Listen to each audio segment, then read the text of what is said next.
Em nome do Pai, do Filho e do Espírito Santo. Amém. Bom dia. Hoje é terça-feira, dia 4 de agosto.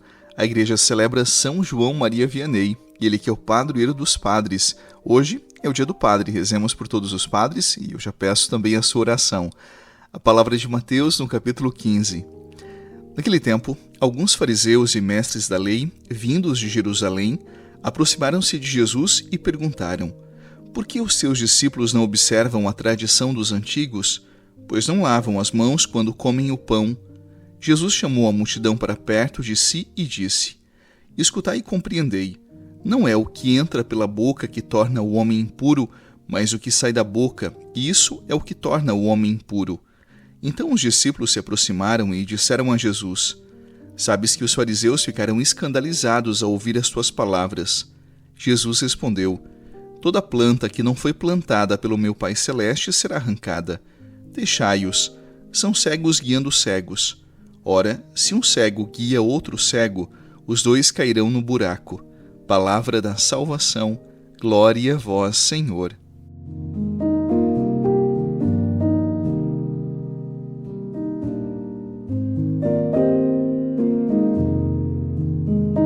O evangelho de hoje começa com uma discussão sobre regras de pureza religiosa, que no tempo de Jesus eram muito importantes.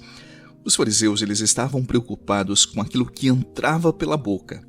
Jesus então ele conduz a conversa para um lugar muito mais profundo e muito mais interessante: o coração. Isso muda completamente o eixo da reflexão.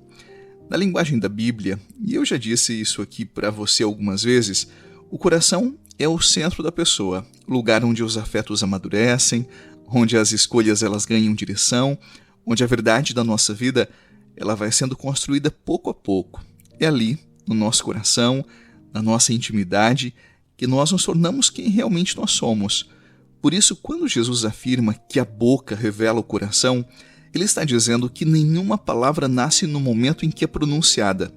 As nossas palavras, antes de chegarem aos nossos lábios, elas percorreram um longo caminho dentro de nós que diz respeito à nossa história, esse tempo em que nós fomos amadurecendo, nós fomos entendendo a vida e fomos nos construindo por dentro, no nível do coração. Por isso a nossa boca, ela apenas torna visível aquilo que o nosso coração cultivou em silêncio ao longo do nosso tempo, ao longo da nossa história. Perceba então que antes de amar com a boca, se ama com o coração. Essa talvez seja uma das verdades mais importantes da nossa vida. Antes de existir uma palavra de carinho, um gesto de perdão, uma correção feita com delicadeza ou até mesmo uma presença que consola, existe um trabalho invisível que ninguém percebe. Porque amar começa muito antes do encontro, muito antes da descoberta da pessoa amada. Começa quando nós decidimos educar os afetos, purificar as nossas intenções, quando nós nos reconciliamos com as nossas próprias feridas, com a nossa história, quando nós aprendemos a escutar, quando nós vencemos o nosso orgulho e permitimos que o amor amadureça dentro de nós, lá no nível do coração. E é nesse silêncio que nosso coração ele aprende a amar. Depois, quando você encontrou o seu amado, a sua amada, o seu amigo, a sua amiga, as suas palavras elas se tornaram um caminho para você oferecer a beleza que amadureceu aí, dentro de você, no seu coração. E daí as suas palavras elas não precisam inventar amor.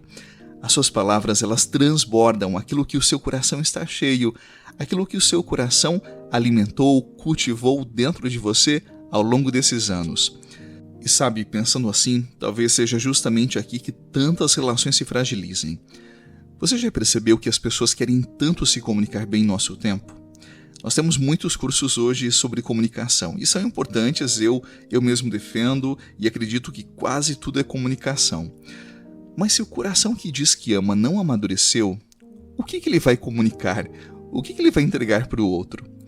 Eu acredito que nós vivemos muito preocupados em encontrar as palavras certas, mas o maior desafio é nos tornarmos a pessoa certa.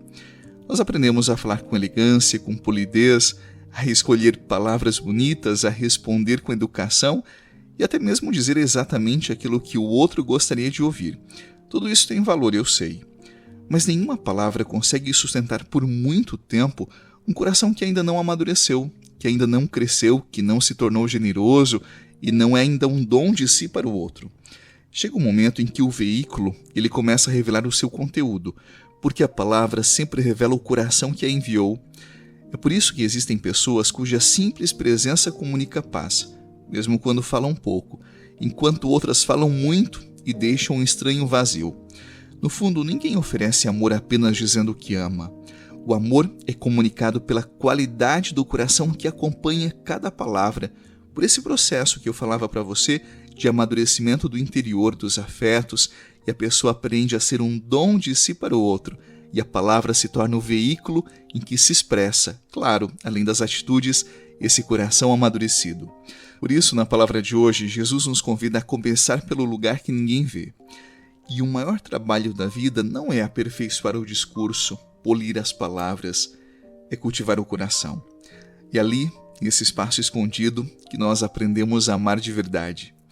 E quando o coração amadurece, as palavras elas deixam de ser um recurso para convencer o outro e passam a ser uma expressão natural daquilo que a pessoa se tornou, daquilo que ela amadureceu dentro do outro e agora pode oferecer como sinal de delicadeza, de presença, de um amor amadurecido.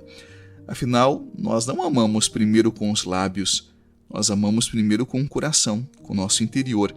E ao longo da vida, cada palavra, cada gesto, cada encontro vão entregando às pessoas exatamente o coração que, em silêncio, a pessoa decidiu cultivar. Então, queiramos sim cultivar o nosso coração.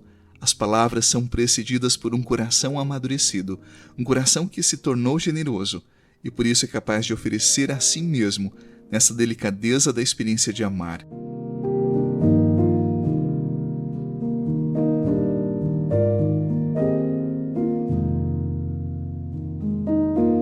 Eu sei que grande parte das nossas dificuldades elas residem na nossa comunicação, inclusive comunicação no namoro, no casamento, na amizade, no trabalho, dentro da casa. Mas se apenas a comunicação for boa, pode-se caprichar na forma e esquecer daquilo que sustenta toda a relação, que é um coração amadurecido, um coração capaz de oferecer-se, um coração que se torna um dom de si na vida do outro. Então, você quer amar de verdade? Cuide da sua vida interior. Ninguém ama de verdade se o interior não estiver bem, se o coração não estiver resolvido e se você com seu coração não estiver inteiro para oferecer para o outro o melhor que ao longo da sua vida, dos seus anos, você cultivou no mais profundo do seu ser. Não se esqueça disso. E como eu disse no início da oração, hoje é dia 4 de agosto e nós padres celebramos o dia de São João Maria Vianney, que é o nosso padroeiro. Eu fui para o seminário quando eu tinha 13 anos, e foi uma decisão minha, eu que quis ir para o seminário. E já se passou aí um bom tempo, faz 12 anos que eu sou padre, e sou muito, mas muito feliz como padre. Eu sei dos meus limites e do tanto que eu preciso amadurecer ainda, mas todos os dias eu procuro oferecer a minha vida para Jesus, para que Ele alcance muitos corações. Por isso hoje eu tenho um pedido para você. Você pode rezar por mim? Nós padres também precisamos da sua oração. Hoje você reza por mim e eu rezo por você. Que Deus abençoe nesse dia todos os padres e que desperte no coração de muitos outros jovens o desejo sincero de consagrarem a sua vida para que o Evangelho seja anunciado e chegue a muitas vidas. Em nome do Pai, do Filho e do Espírito Santo. Amém. Eu desejo uma boa jornada para você e até a noite, se Deus quiser.